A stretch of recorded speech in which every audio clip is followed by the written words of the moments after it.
Have you ever wondered how a dental crown or a bridge is made to fit your tooth so perfectly? Well, it's not magic, but it is a pretty incredible and ancient process called lost wax casting. Today, we're going to pull back the curtain and show you step by step how a simple little wax model gets transformed into an incredibly strong metal restoration. So here's our game plan for this explainer. First, we'll cover the basics, what dental casting even is. Then, we'll get into building the perfect mold. After that, we dive into the fiery burnout phase. See how the metal alloy is actually cast, and then we'll wrap it all up with a quick check-in to make sure you've got it. So, first things first, what exactly is dental casting? Let's really get a handle on the core idea before we jump into all the nitty-gritty details. Okay, the absolute easiest way to think about this is to imagine you're making a chocolate bunny. You start with a bunny-shaped mold, right? You pour in the chocolate, it hardens, and bam, you got a perfect chocolate copy. Dental casting is kind of like that, but in reverse. We start with the bunny, which is a wax pattern, and we build the mold around it. Then we melt that wax away, leaving a perfect empty space. So here's the bottom line. We're taking a super precise wax model of a tooth, and through this whole process, we are completely swapping it out for a durable, molten metal. That's how we get a crown or a bridge that's not only super strong, but fits absolutely perfectly. It's basically a high-tech material swap. All right, so now that we know what we're trying to do, let's talk about the container that makes it all possible. It's called the investment mold, and trust me, getting this part right is absolutely critical for the entire process. Take a look at this diagram. This shows us everything we need. You can see that outer metal ring? There's a liner inside of that, and then you have the investment material that fills it all up, and that white space right in the middle, the mold cavity, that's our target. That's where our wax pattern used to be. So let's break this down real quick. The metal casting ring is just what it sounds like, a strong, rigid outer wall. Inside that, you've got the pliable ring liner, which is super important, and we'll talk about that in a sec. The investment is that plaster-like stuff that sets hard all around the wax. And once that wax is gone, we're left with the mold cavity, that perfectly shaped void we need to fill. Now, this is what I find really cool. That thin little ring liner, it's kind of the unsung hero here. It does two things. First, it's soft, so when the investment material inside gets hot and starts to expand, the liner gives it some wiggle room. Without it, that hard metal ring could make the whole thing crack. Second, it acts kind of like a coffee thermos. It insulates the mold so it doesn't cool down too fast. Both of those jobs are absolutely crucial for getting a precise final piece. So, we've built our mold, but our wax pattern is still trapped inside. How do we get it out? Well, it's time for what we call the Great Wax Burnout. We're going to use a very hot oven to get this mold ready for the final step. It's a pretty straightforward process, really. First, you just have to wait for the investment to get completely rock solid. Then you pop off the base, which opens up a channel into the mold. And finally, the whole thing goes into a special furnace, which gets hot enough to completely vaporize the wax, leaving behind absolutely nothing. Just a perfectly clean cavity. Now that is the million-dollar question, isn't it? Getting the temperature just right is everything. Too cool and the mold won't expand correctly. Too hot, you get other problems. And here's the kicker. There's no single perfect temperature. It all depends on what kind of metal alloy we're going to use. And this table just lays it all out. Check out the difference. For gold alloys, you might heat the mold to maybe 700 degrees Celsius. But look over at cobalt chromium alloys. They need a scorching 1,000 degrees Celsius. That is seriously hot, and it's all about getting the mold to expand to the perfect size to compensate for how much that specific metal will shrink when it cools. You see, it's this incredibly delicate dance between two different temperatures. The mold has to be hot enough to expand just right, and to keep the liquid metal from freezing the second it touches it. At the same time, the molten metal has to be hot enough to flow into every single tiny detail, but not so hot that it starts to burn up or form a weak crystal structure. Getting that balance right is the secret to a strong, perfect casting. And that brings us to the grand finale. The mold is hot and empty. The metal is molten and ready to go. Now it is time to force that liquid alloy into the mold cavity with some serious speed and precision. You know, there are a bunch of ways to do this, and the different casting machines out there are all defined by the answers to these three basic questions. Where are you melting the metal? Right on top of the mold, or in a separate little pot called a crucible?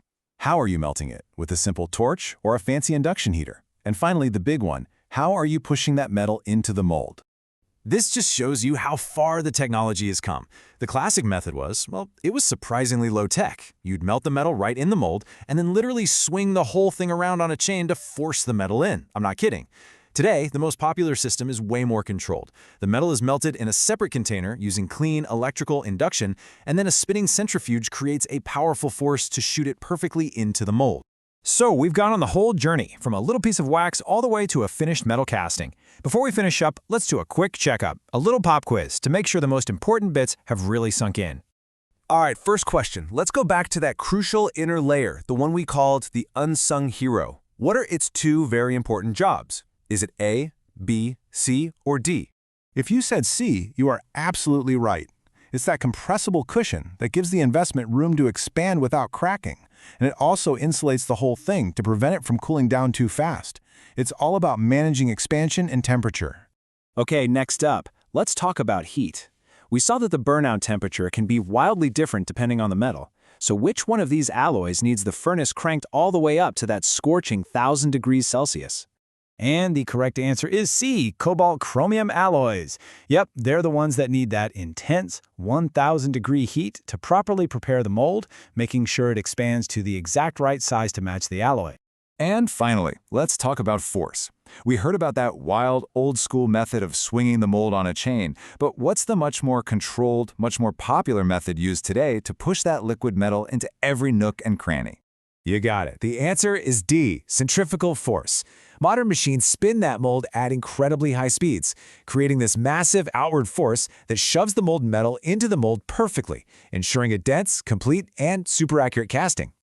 You know, the lost wax technique is just an incredible blend of art and pure science, something that's been perfected over centuries to get these amazing results. But technology never stops moving. With things like digital scanners replacing old physical impressions and 3D printers that can build objects layer by layer, the next big revolution in making a dental crown might not involve any wax at all.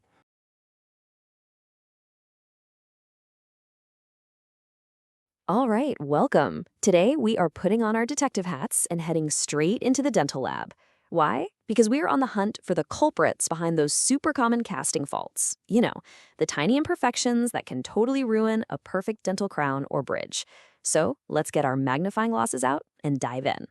So picture this, a brand new dental restoration. It's been designed with so much care, but when it's time for that final fitting, it just doesn't work. It's a super frustrating mystery, right? But don't you worry, every single clue leads to a cause. And we are about to crack this case wide open by investigating all the usual suspects. So here's our game plan for today. We're going to start with a case of a bad casting. Then we'll investigate our suspects one by one. Fins and bubbles, incomplete castings, those tricky porosity puzzles, and the sizing mistake. And we'll finish up by putting together your very own detective's toolkit. Let's do this! Okay, our first case file is officially open. When we're looking at the surface of a casting, things can go wrong in a couple of major ways, creating either fins or bubbles. Now, they might seem small, but these little defects can mean the difference between a perfect fit and having to start all over again. So what exactly are we looking for here? Well, finning leaves these tiny, sharp little ridges of extra metal on the casting, kind of like a fish's fit, which is where it gets its name. Bubbling, on the other hand, well, it creates these little balls or spheres of metal that are literally stuck to the surface. Both are dead giveaways that something in the process went a little sideways. Now, how does finning actually happen? It's pretty interesting. Think of the investment. That's the ceramic stuff we use to make the mold. Think of it like a Jell-O mold. If you heat it up way, way too fast, it's going to crack under all that stress.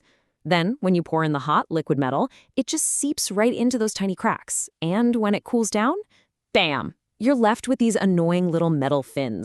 Bubbling is a whole different story. This happens when the investment mold itself has tiny air bubbles on its surface before you even pour the metal. So when the molten alloy flows in, it fills up these little pockets, and that's what creates those spheres.